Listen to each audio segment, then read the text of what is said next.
Yes guys, what's going on? Welcome to AdamMcKola TV. I am Adam. We are back here on AdamMcKola TV with the Premier League Gazette. Yes, you heard it. I've got a coffee. I've got the papers. We're going to be going through them. And it isn't after a weekend of action. It's normally after a weekend of action here on our Premier League Gazette. But for the last couple of weeks, months, I don't know how long it's been. How long has it been? Someone get it in the comments below. I don't even know what day it is. I have to check this newspaper to find out. It is 4:20 today. Hope you guys are having a good 4:20. And we're going to go through all these newspapers, find out just what's going on in the Premier League. Have we got any sign of a return of football? Have we got a sign of any Manchester United players coming in, going out? Any news on Jadon Sancho, Paul Pogba? We'll find all that out here today on the Premier League Gazette. And we're going to be getting stuck straight into this newspaper right here. And we have got the Lions Go Global on the back page. So they're going with a rugby story and a tennis story there with BBC's Wimbledon bonanza for fans. The BBC wants to make up for the loss of Wimbledon this summer with a daily show across the scheduled fortnight. No, thank you very much. I would have been up for some live Wimbledon tennis action. I don't mind that, but I ain't tuning in to hear Sue Barker and them like talking rubbish every single day. I do not like tennis that much. We got rugby again. We don't want to know about rugby union. We got Wimbledon again. We don't want to know about that. And then we get into the football stories. And the first one that we've got right here is Watford agree a 30% wage deferral. So Watford players have agreed a wage deferral of 30%. And this could, like it says here, the pressure's growing on the rest of the Premier League to follow. Watford have climbed down from plans to implement a 35% wage reduction, with players set to agree a 30% wage deferral instead. So instead of a reduction, they're having a deferral. So I think the way it works is they still get that money in the end. It's just that it's, you know, deferred to a later date. Around 90% of the Watford squad are understood to have agreed to a deferral, with a final agreement expected in coming days. Watford raised the prospect of players taking a 35% cut before the Premier League released guidelines for clubs to consider a maximum of 30%. The offer was dismissed by players who were not set to agree a 30% deferral, meaning they will be paid later. So this is going to obviously have a knock-on effect for a lot of clubs in and around that area. Also below this as well, we see Lee Bowyer say we can't finish the season. Now Lee Bowyer is obviously a manager of Charlton.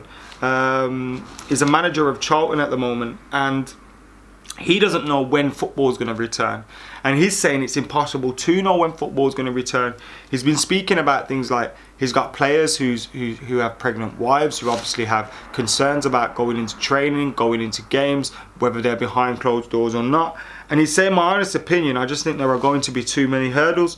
Say we start playing again in June, the lads are then going to be going home to their families who might have met someone, or players who have had it are going to mix with people who haven't had it. We don't know how people are going to react. We don't know if people are going to want to come and play. We've got a couple of players at our place whose wives are pregnant, and when it first happened they said, sorry, we're not training because our wives are pregnant. And you have to understand that. You have to understand that this is bigger than football.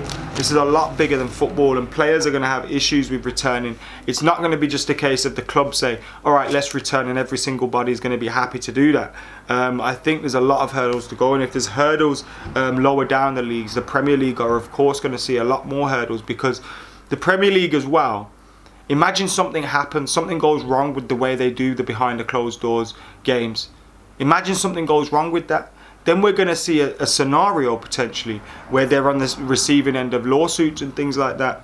Do we want that to happen? No. There is a thing here which says plan to put on matches at neutral hubs, gain support. So just that if they're behind closed doors, they're going to be at neutral games and not at stadiums and things like that.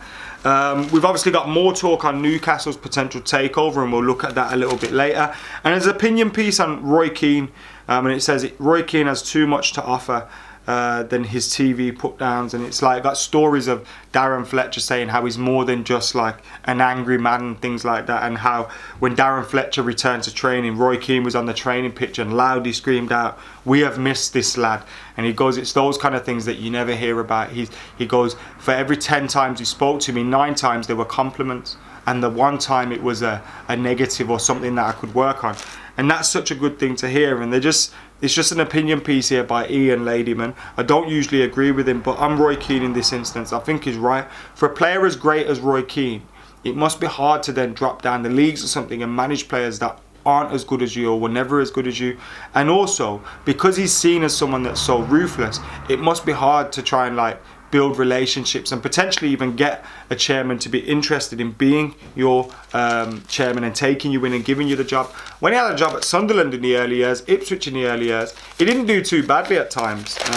So it is an interesting one altogether. But yeah, I would love to see Roy Keane getting more work and possibly another chance to manage. Big fan of Roy Keane. I think he should have a statue at Old Trafford. So now we move on to this newspaper, which is the Daily Express, and in the back of this one we got Top Flight Club losing 9 million a week. Shocking figures reveal disastrous costs of shutdown among the elite. Even among the elite, sorry. Goes on to say one Premier League giant is losing a staggering 9 million a week in lockdown, and they may have to take out a £100 million bank loan to cover potential losses during the coronavirus crisis. That is the real cost facing one of England's top clubs, and why some have now been forced into looking at pay cuts and deferrals for their players. Clubs are still having to pay out their biggest costs, player wages, during the lockdown, but without any income. Collectively, they are facing a nightmare, and like we said, that is going to be an issue for everybody else. There's also a little bit here about Marcus Rashford saying he wants to be the king of the wing. I love being a wide boy. And as we go further in here, let's have a look. So we've got the contracts thing here, a ticking time bomb, which is obviously talking about football, the financial impact. People like Lallana, players like that, have 1 year left on their deal. Their contracts expire June the 30th.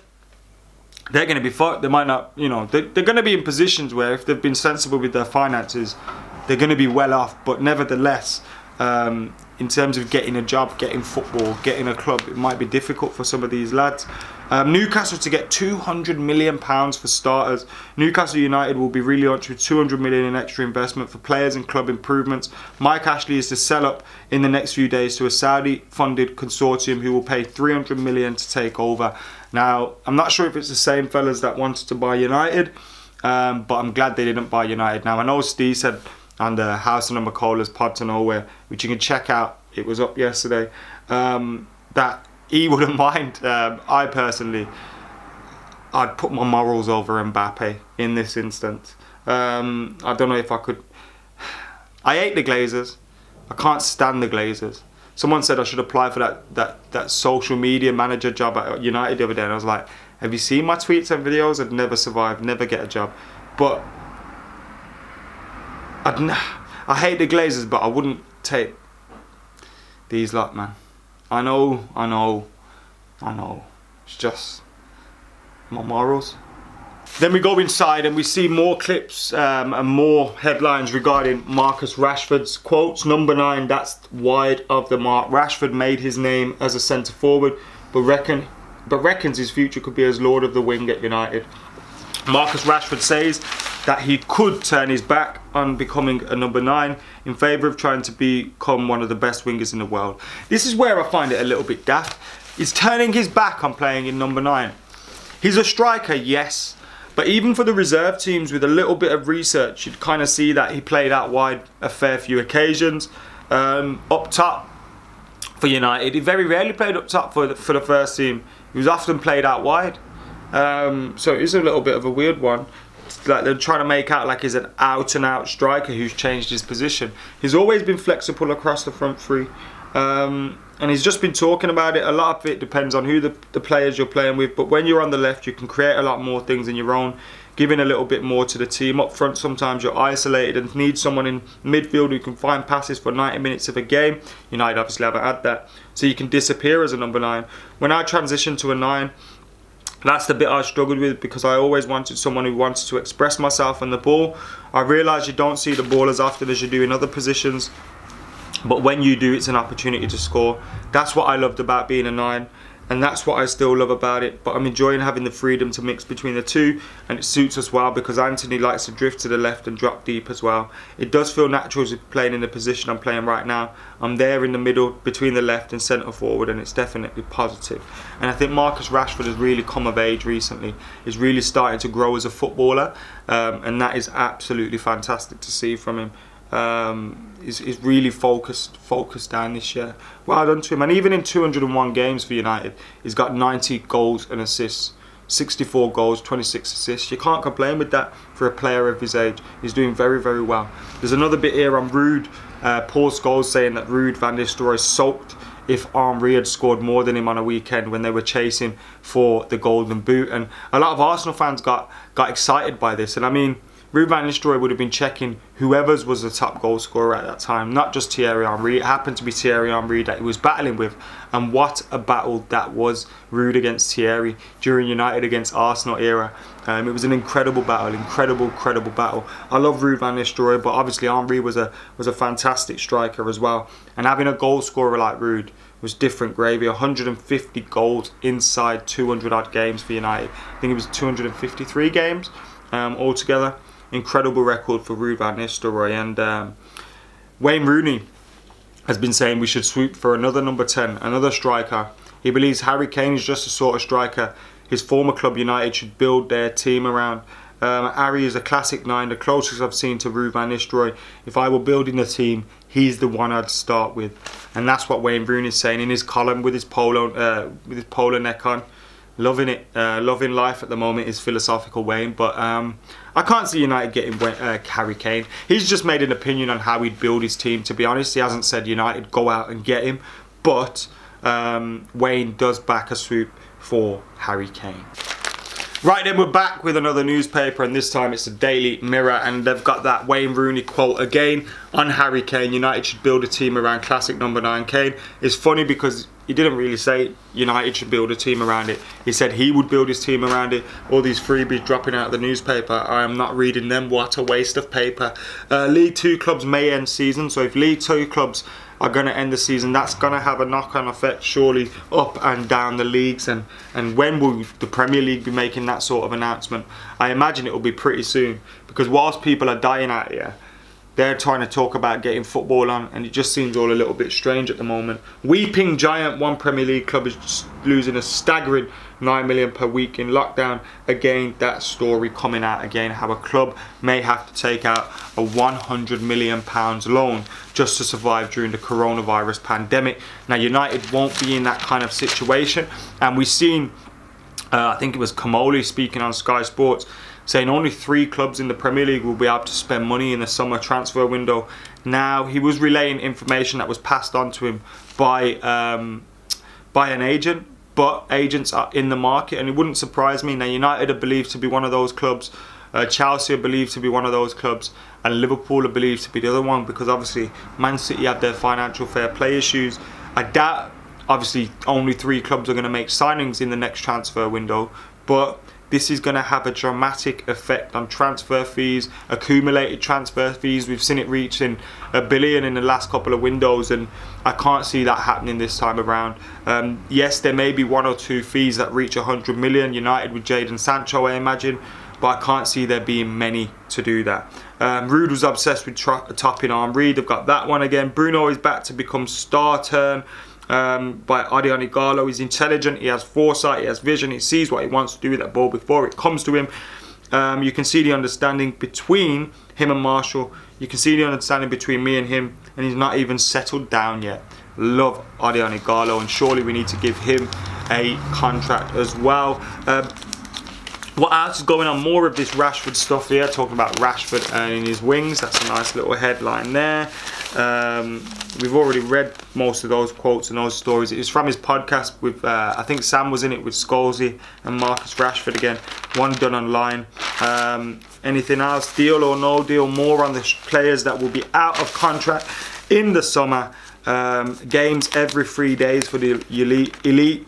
Europe's top clubs have to play every 3 days in August to finish the Champions League and Europa League. We've heard that the finals are trying to schedule them in for the end of April. And £200 million war chest for Newcastle. Their takeover is potentially going through. Good news for Bruce, says the Daily Mirror. Saudis to pump in funds for transfers and make huge improvements to facilities. Bad news for Bruce. Club may want Rafa back in future to make Toon a global brand. Now, I have no doubt that Rafa Benitez has achieved a lot more than Steve Bruce in his career.